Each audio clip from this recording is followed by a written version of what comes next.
Switzerland is known for offering great opportunity for researchers, including Swiss Government Excellence Fellowship.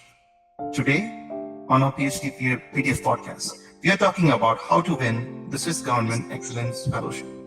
With us is Dr. Debabrata Dutta, a Swiss Government Excellence Fellow at University of Fribourg, Switzerland. Dr. Dutta, celebrated for his academic accolades like the French Research Residency and Newton Baba Fellowship, will unveil strategies to navigate the competitive landscape of Swiss research funding. If your aspirations lie in the pursuit of academic excellence and research breakthroughs, today's conversation is your compass.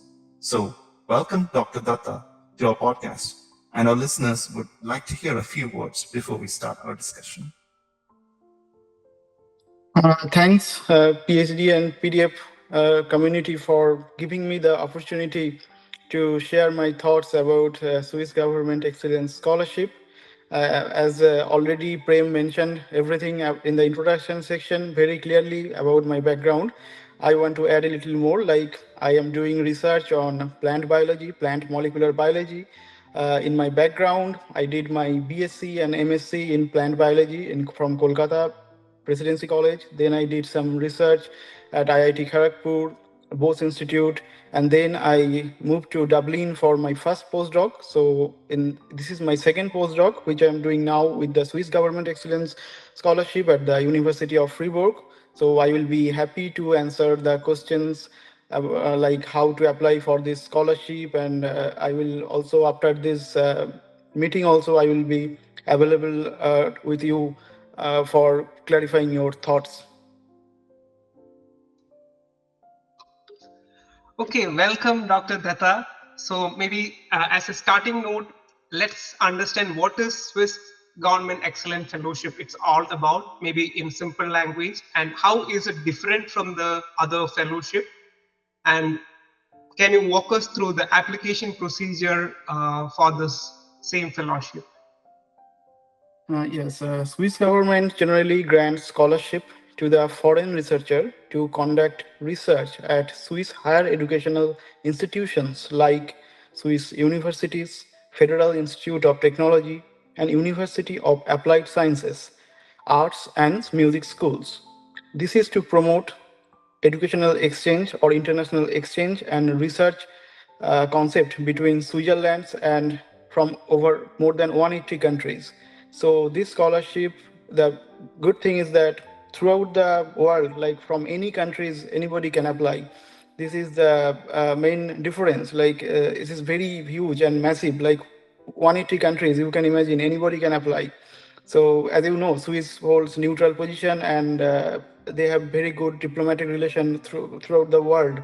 So in this scholarship, if you are successful, you will find your friends and colleagues who are successful from throughout the world. Now, if you say the procedure for applying this fellowship, first I want to mention that this fellowship is not just only for postdoc, although I'm doing postdoc now. This fellowship is for gives different opportunity. First of all, it gives research fellowship. So in research fellowship, you can go there in Switzerland and do research for a few months, like 9 months to 12 months. Or there is PhD opportunity also. The second one is PhD scholarship. Any candidate can pursue PhD with this scholarship, and this is for 3 years. Further, as I am in postdoc, this fellowship provide postdoc scholarship for 1 year. And for the persons who are from arts background, they can also apply. And for arts, it's for 21 months. Okay, so there are different categories, and candidates can apply. And this is the thing. Yes, that is quite interesting to know something which is applicable for arts department as well, because this is the first time I'm coming across a fellowship that is also including the arts and other departments as well. Yes. So thank you for providing that overview. Maybe next Jyotis can go ahead. Hi, Dr. Dutta. So, moving on further, like, could you walk us through your experience with the SGES application process, including the required documents and the language requirements, stuffs.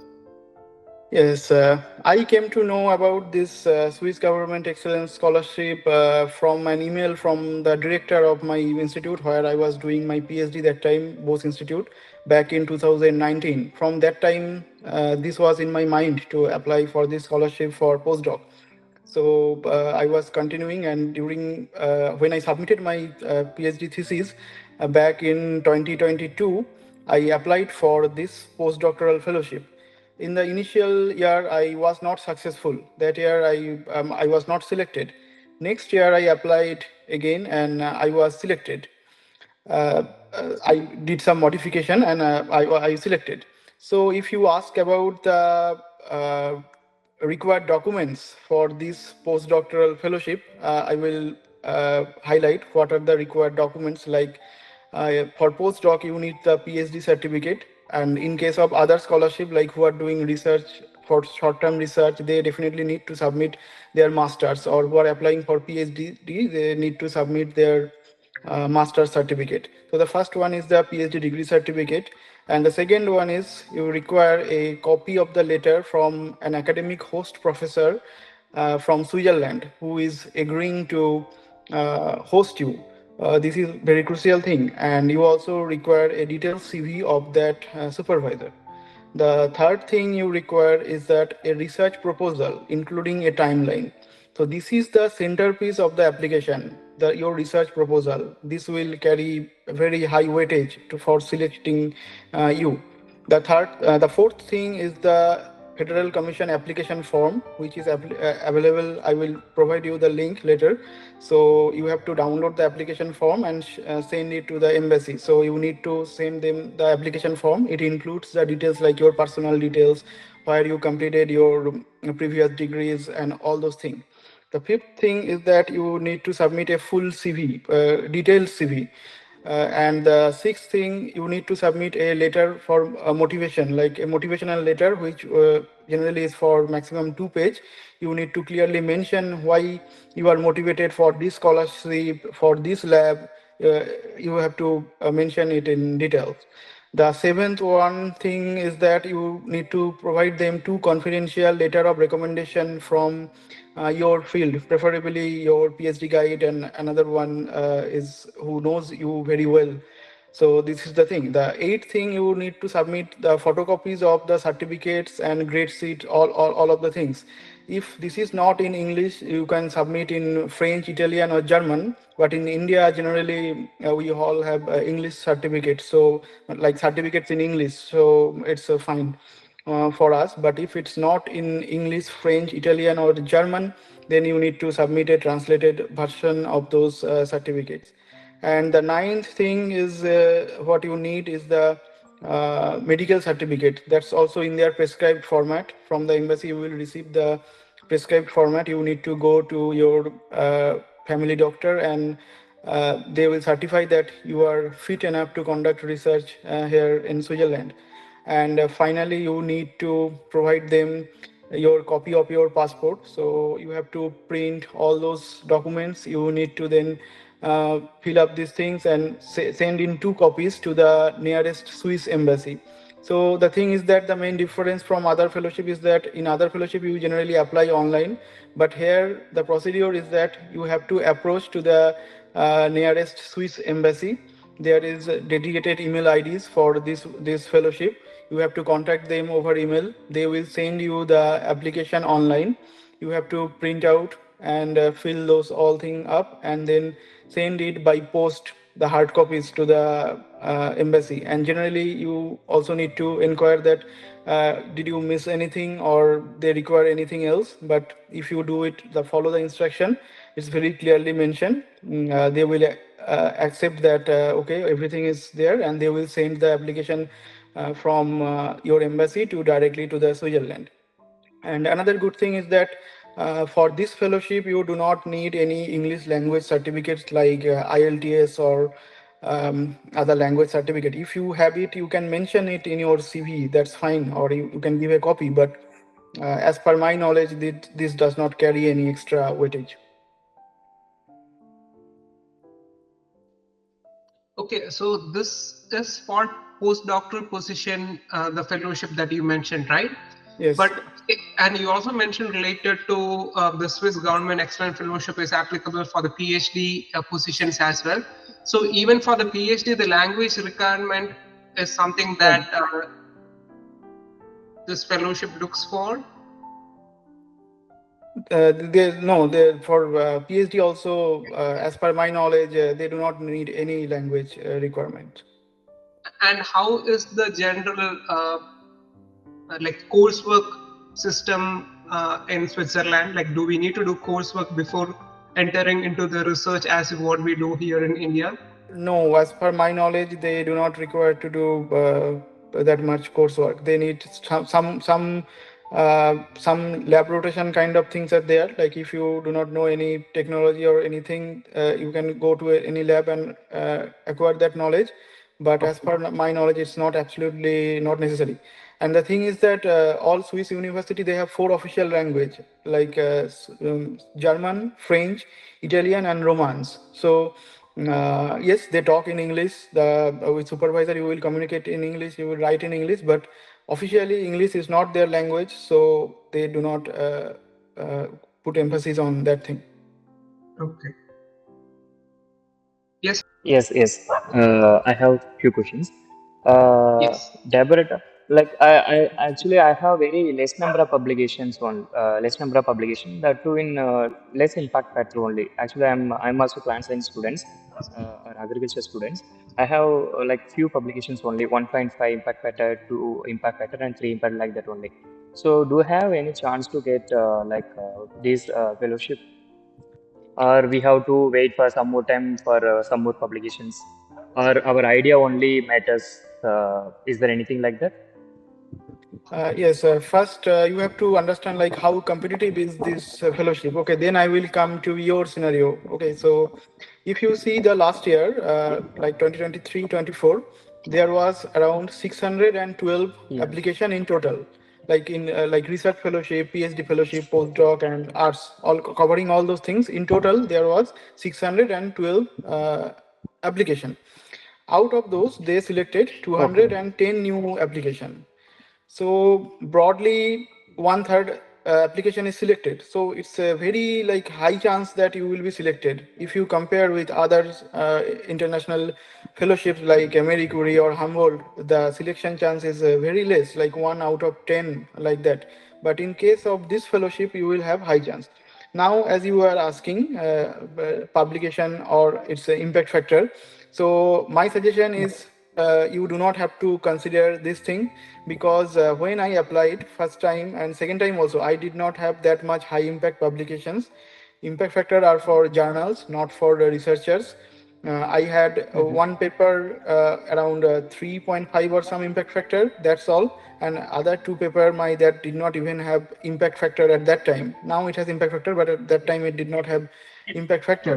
But Mhm. yes, but it did not affect me. So I also will suggest, if you have other things, you can apply and you will be selected. So don't worry for the impact factor.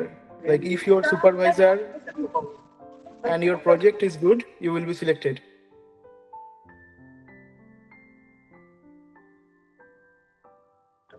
Thank you, Deborah. Adding on to that point, like, so how transparent is this process, or like how transparent is this result? Say, for example, like if you see for 2023 results, like what is the major areas this fellowship has put funding for? Like, say, for example, in Europe, there is a trend called net zero carbon emission or sustainability. So likewise, if you see, is there any emerging areas that you would recommend uh, that fellows can prepare a research proposal upon? It's not, frankly speaking, it's not that much clearly mentioned, like what the exact field they are looking for.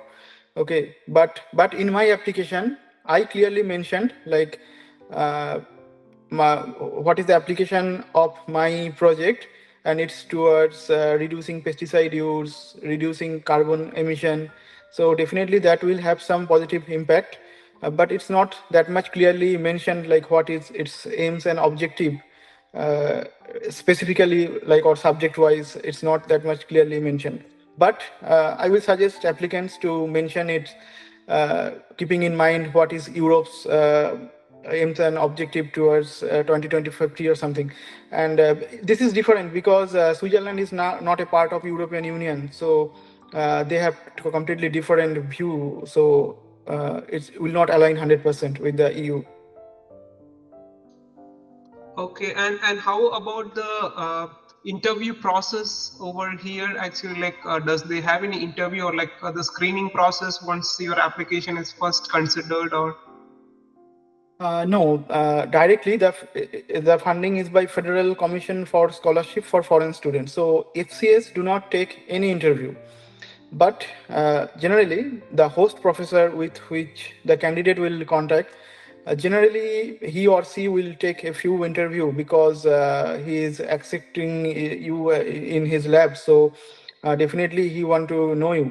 In my case, I provided more than 2 or 3 interviews to my host professor before he committed me that okay, I will supervise you. Like in past, it's not, I will say, interview, but it's a meeting. But by this way, he will judge you or know you if I am fit for his lab. So the interview, the host professor may take you, but it's not absolutely necessary. In many cases, many candidate did not even provide interview because FCS do not provide the guideline of taking you through the interview process. But in most of the cases, host professor will take a few interview or informal conversation with you.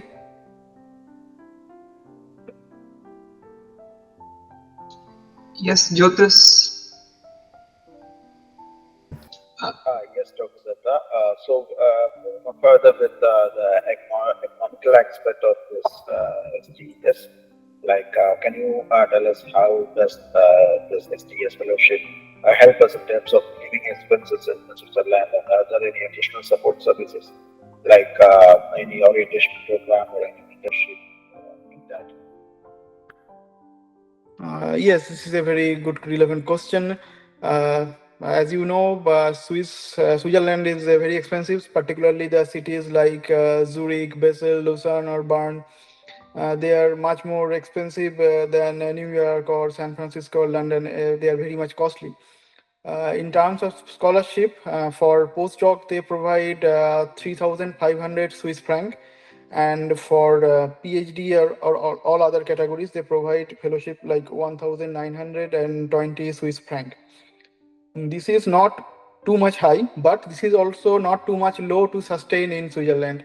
This is enough for sustaining one person at Switzerland. Further additional support they provide, like they will pay you for your health insurance directly, which is almost 300 or 400 Swiss francs. So the funding agency, fellowship authority, will directly pay the health insurance, and they will also pay you for a 1 year half fare travel card for public transport. And in Switzerland, do have very good public transport. So with that reduced half fare card, you can travel in Switzerland. And further, FCS also provides many support service. Like in each month, they provide you a day trip from any place in Switzerland. They will take you with a group. So they provide day trips, dinner, or sightseeing tour to know the culture of Switzerland more. So they provide this kind of support apart from fellowship.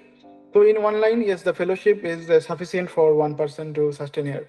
And in some cases, I have also heard that, like if you work in multiple project and host lab has funding, uh, on your fellowship, your host professor can provide you some more money also. But you have to inform FCS also that okay, I am receiving this extra funding if you are working in multiple project. There is provision, but it's not absolutely necessary. The fellowship is sufficient. Okay, thank you. Like, for postdoctoral thing, like, if you're coming with family, that's fine. I think like you are getting 3,000 something, right?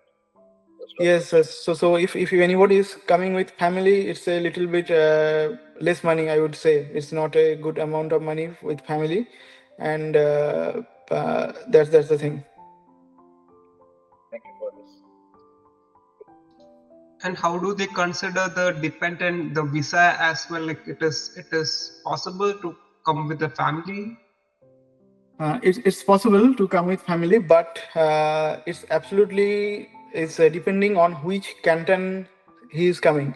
In Switzerland, it has many cantons, and the permission is mainly given initially from the canton, like how many foreign candidates can live there. Okay, now the residence permit, suppose at that canton at that time is already full, so they cannot give you permission to bring your dependent. But if they have space left for third countries, like India is considered as third countries for Switzerland, non-EU country, third countries. So if they have space, they will provide support for dependent bringing you the dependent. But if they do not have space, they can't do it, and it varies canton to canton. I am from in Canton Fribourg, so the situation can differ from Canton Fribourg to Canton Bern. So it depends. It's not 100% assured that you can bring in, but you can also bring in if there is space. So, what is the probability of of one's spouse getting admitted to a university in Switzerland, or university or institute in Switzerland, if they are in the same field as we are working, like we as students are working? So, Yes, they can definitely apply together, and both may be selected. But they will not give any extra weightage, like if anybody is coming as dependent. That's the thing. In the fellowship brochure, it's clearly mentioned that they will not provide any additional fund or fellowship for your dependent if you are coming with dependent, but they can individually definitely apply. And if the canton gives them permission to stay there or study there, that's completely fine. So it's not directly with the FCS. For dependent, they are totally relying on the canton where you are selected. So they are keeping the whole thing towards the canton where the main candidate is coming. So it depends on that canton. Yes. So what is after the Swiss Government Excellent Fellowship? What are the opportunities, or like how does this fellowship act as a booster, I would say, for applying other positions within Switzerland? And will the visa will be extended after one more year after this fellowship? So how does that dynamics work? And or the candidate is supposed to come back to their home country? Yes, for Swiss Government Excellence Fellowship, their main theme is that you get your knowledge here, you be enriched, and you can. They encourage you to go back to your home country because they provide you the return fare, airfare. They provide you the return airfare, so they encourage you to go to your home country and do collaborative research, initiate collaborative research from your home country. That's the one thing. But candidates can also apply for individual funding in Switzerland and then renew their residence permit. That's also possible. And if the host professor agrees, if he has already some funds to pay your salary, definitely you can continue. But the fellowship itself, they provide you the return airfare, so you can go back to your home country, or you can choose to stay here. And if you stay there, they will not. That's not a big problem also, but they encourage you to go back to your home country. That's the thing. And is there any timeline specified for applying this fellowship? It's like every year, like what dates we have to be Yes, aware of? generally, this fellowship, as I mentioned, 180 countries, applications are taken from 180 countries, so it varies from country to country. But as per my knowledge, in India, it's in November 1st or 2nd week. Their application deadline is November 1st or 2nd week. Okay, the deadline changes each year.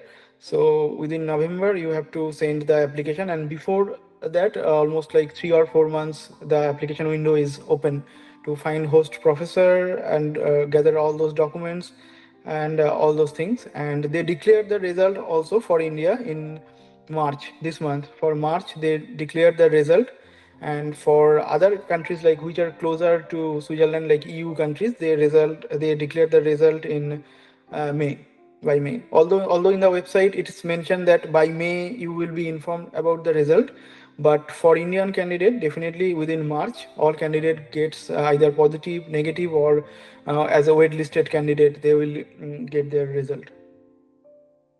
So, Okay. another question I would like to ask is, um, what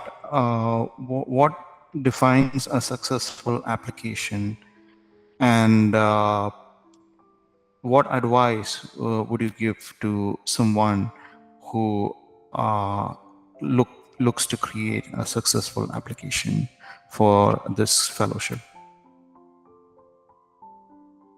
Yes, for the successful application, the step is that you have to write the project very well. Your research proposal should be written very clearly. Then there is a section, the aims and methodology. So you have to incorporate your aims and methodology also very clearly. If there is a need to place any flow diagram or diagrammatic or schematic things that will clear the things to better understand, you have to put it.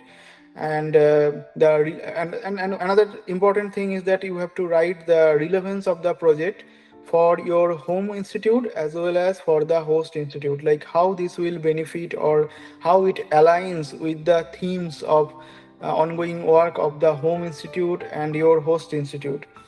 Suppose, for example, in my case, I have mentioned that I was working in Bose Institute, and their key priority areas were for sustainable food and fuel, health and disease. So my project fits in this thing for my home country, like from the place where I did my PhD.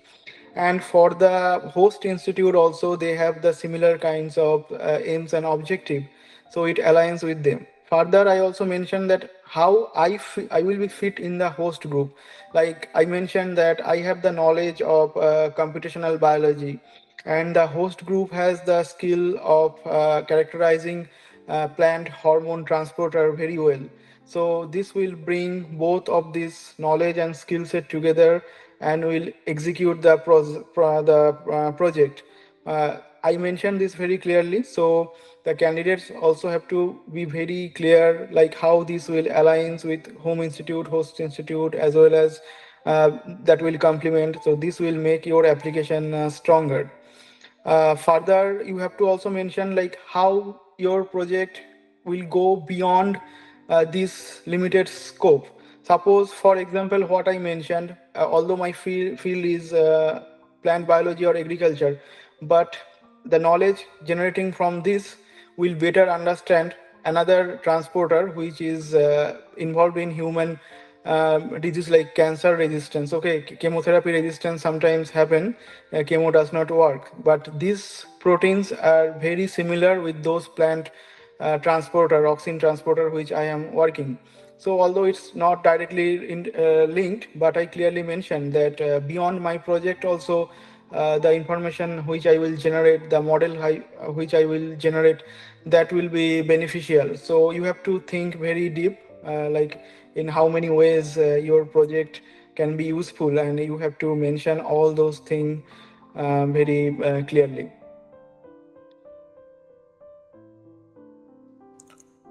Awesome. So that was really informative insights on how to apply. Yeah, that I believe that really answers us all our questions. Maybe Vijay, do you have any specific question you want to ask? Yeah, I have one small question. Like, Yes. what is the right time to apply? Like, suppose if I have 6 more months to complete PhD, that is the right time to apply, or we have to complete the PhD 100%. Like, is there anything like that? Like, Yes, according and to me, yes. Do you have any other questions? yeah, other questions. How much time will it take to process visas and all to Switzerland? So that's all questions. Another questions. That's all. Yes. Your first question was that. Can you repeat the first question? I could not get it very clearly. What is the right time to apply for Okay. postdoc while doing PhD? Like, suppose Okay. actually I I'm got about it. to complete PhD. Yeah. Yes, I got it. I will suggest you find your host professor. If you have suppose you did not submit your thesis also at that time, you find your host supervisor, because Switzerland have do not have that many universities. The professor will host you. So finding a host professor is very much challenging. You will not find a host Mm. professor very easily. That's the main challenge. Like if you find a host professor, your 50% work is done. So if in this year you even did not submit your thesis, you frame the project this year, and you apply and did not get the successful result, don't be disheartened, because if you have done this, that means you have already completed your all of your work. Like you have managed host professor, you know what documents to apply for. So if you fail this year, definitely next year you will succeed. So I will always suggest, although in the fellowship application it's written that you need to complete your degree before coming to Switzerland. Okay, so the best thing is that when you are submitting your application, if you have the degree awarded, that's well and good. But if you even do not have the Mm. degree in your hand, you submitted your thesis like this, you clearly mention that in your application that uh, later I will submit it online or send it, it's in the process. They will also consider it, and they will send your application to the FCS in Switzerland. So I will always suggest to apply enough early, and if you are not successful that year also, that is a positive thing. Next year definitely you will get the success. Your chance in the application form, there is a section that did you apply Mm. earlier. So you will tick that portion, and they will consider your application. Okay, this guy is trying for last year and this year also. Okay, we will see it positively like that. So I will always suggest to apply enough early. And yes, your second question was that like how much time it will take to process the visa and all those things.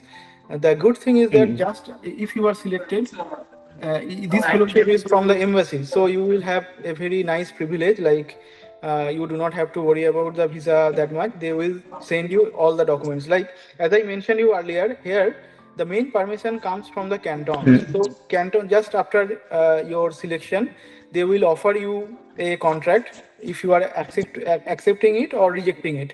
So definitely high chance you will accept it, and you just send that document to the concerned authority, and immediately after that, within 1 or 2 weeks, the relevant canton will send you a documents for your visa application, and with that support letter from your canton, that is the main thing for the visa. If it's there, it's like almost equivalent to visa. You will get the visa definitely, and you send that documents and a few other supportive documents to the embassy, and they will process the visa and will send you maybe 1 or 2 weeks. It does not take that much time, and you do not have to pay any visa fees also, because the fellowship is from the embassy.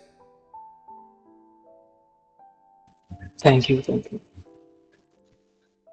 Yes, I think maybe the last question would be like, when you look back this fellowship application, uh, uh, what was the major challenge that you see from your own experience? Yes, for the fellowship application, the first hurdle, as I was saying, finding the host professor was very challenging. Okay, I will explain a little bit like how to find the host professor, because I struggled a lot to find a host professor. Every other candidate also always email me that how to find a supervisor in Switzerland. So for Switzerland, what you have to do for finding a host professor, uh, there is two ways. Suppose you meet somebody in an international conference and you know somebody personally, that's very well and good, but many have not that privilege to coming abroad and meeting any host professor in Switzerland. So generally, what you have to do, you have to go thoroughly through the website of those Swiss universities, find a professor, and at least read three recent publications of them, and write the email very clearly, like what is very much interesting to you from his work, how you want to apply his work to your project, and clearly mention everything in that email. The email should be very brief, but it should be very informative also, because the host professors in Switzerland, they are very busy and they get I asked my professor, so he says always from like India and China, I get every day 100 emails. So I even do not read it if it's not that interesting, if the subject line is not that interesting. So it's very difficult to convince any host professor. So from the subject line to the email and the attached thing, attached project proposal, it should be very much interesting and genuine. Like you have really went through all of his work, recent work, and what exact work you want to do. As for my example, what I did, I was framing one paper, drafting one publication. So that time I went through a few of the publications from this host supervisor that was very much relevant for my publications. Okay, so I followed some of the work which he did in computational biology, in protein modeling, and I published that paper.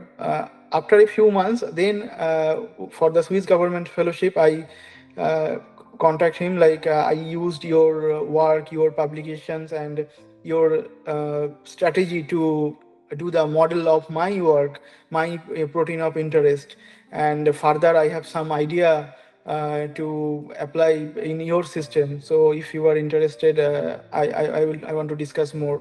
So like that. So it's very much customized, not a general email I am sending randomly to any supervisor. It's not like that. So this was a very much big hurdle for most of the candidates who make contact with me. So you have to very much specific and very much careful applying any supervisor. And I will suggest wait a few days, 2 or 3 days. If you immediately do not get the response, after that you can send a gentle reminder. But if you do not find any response, then you only move to the next supervisor. But it's very important to find the right person, like whose work really aligns with the work which you are thinking, else it will not work. So this was the one of the hurdle, and I will suggest everybody to look for the supervisor enough early, maybe 1 year early if possible. And do they have any alumni organization wherein like they discuss this sort of concerns, or any resources that they can refer upon?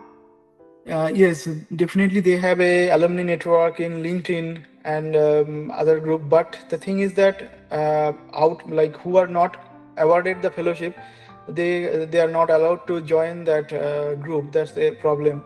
So it's kind of closed group. So you can approach any individual candidate, but that thing will not help greatly. Okay, so it's a little bit difficult to get information. So sometime like last year, that's why I created a Facebook page for connecting all together. So like that. But there is a official group from the Swiss government, but it's closed. And for even I am not a member, uh, I can get access after completing my fellowship. Yes, I think that is from my side, and I see a new candidate joined. Uh, but we have almost reached to the end of the podcast. But if Rabil wants to know any specific questions, maybe one question. Yes, hello. Hi. I'm Ravi Bohoroy. Yes, yes. Yes. I want to know about just one thing. Is there any like government scholarship? I know that. Is there any institute scholarship or university scholarship is there? Means if any faculty have any project, na, So related to the project, some postdoc candidate, you can take the any postdoc candidate, na? Then you can just pay the scholarship through the project or any institute scholarship, different type. Yes, definitely. Each institute have institute fellowship. Any like lab, most of the lab also have their own funding. But in Switzerland, having a postdoc is very much costly. So that's why they are very much selective, and openings are not that too much. Like in general, Switzerland, the postdoc fellowship before tax is around like 7,000 or something, 7,000 franc or something. So it's very costly. So definitely they have institute fellowship and all those things, but those things are, I would rather say, much more competitive than Swiss government fellowship or something like that, maybe. And definitely they have also the thing, they have some preference towards EU candidate, and then they offer the open the position for third world country. These kind of things are always not there, but in some cases. So it's a little bit difficult to find those position directly until you do not have very good networking with those host professor or host team, something like that. Many are getting, definitely many are getting, but that's also very difficult. Yes, yes, that's the main. So, is there any chances for any network we can connect through the any network or any group or any others? Means No, no, no, not like that. You have to email, and you can do any work together. Then, like you are doing some portion online, any online work which can be remotely done. You are in collaboration. You are initiating something. Then you can ask, like, if you have fund, please offer me. I will go there and work. Then high chances that that will work like that. You have to connect individually with the professor. And as I was mentioning, like even sometime if you work in multiple projects, supervisor can pay you extra.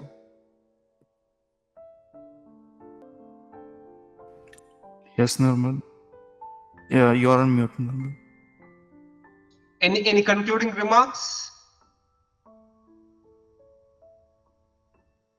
I want to say like that.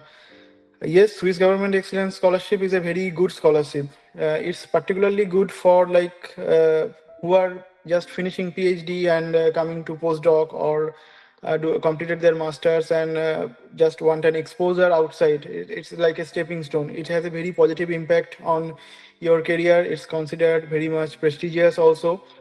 For me, it has benefited me very well. Like I made many connections in Switzerland already in these few months. In France also, I made connections with this fellowship.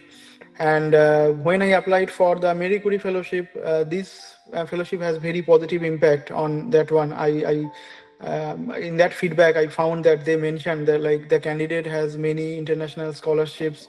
In that, Swiss government was also mentioned. So everybody knows about this scholarship, and if you get it, although postdoc scholarship is for 1 year, it's for short term, but it will open many doors to you that you do not have to worry about further funding or job. This will widen your opening and strengthen your CV very much. And in terms of jobs also, after completing this thing, you can apply Switzerland or other European countries also.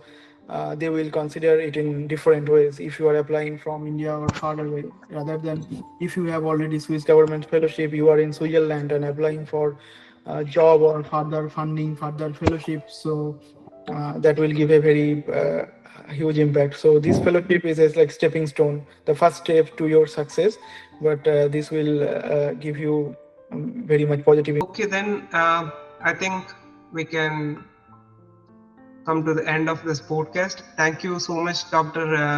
Datta, and for taking us through the overview application procedures about the scholarship, how to apply the strategies, and everything related to the Swiss Government Excellence Fellowship, and also wishing you a great future for the Marie Curie Fellowship as well. As a Marie Curie Fellow, like I hope that you will provide much more research output to the community.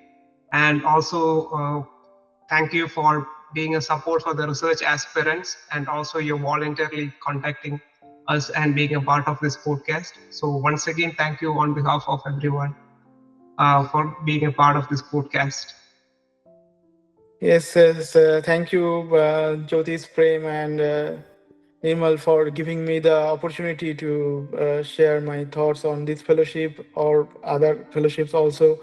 And in future, I will be also happy to answer the questions. If I receive the questions, I will try to convey the message to you, through which you can also pass to your groups and other. You have a very good network of with the candidates or aspirants who are trying very hard. I wish their success also, and I will support in every possible way for being a successful candidate.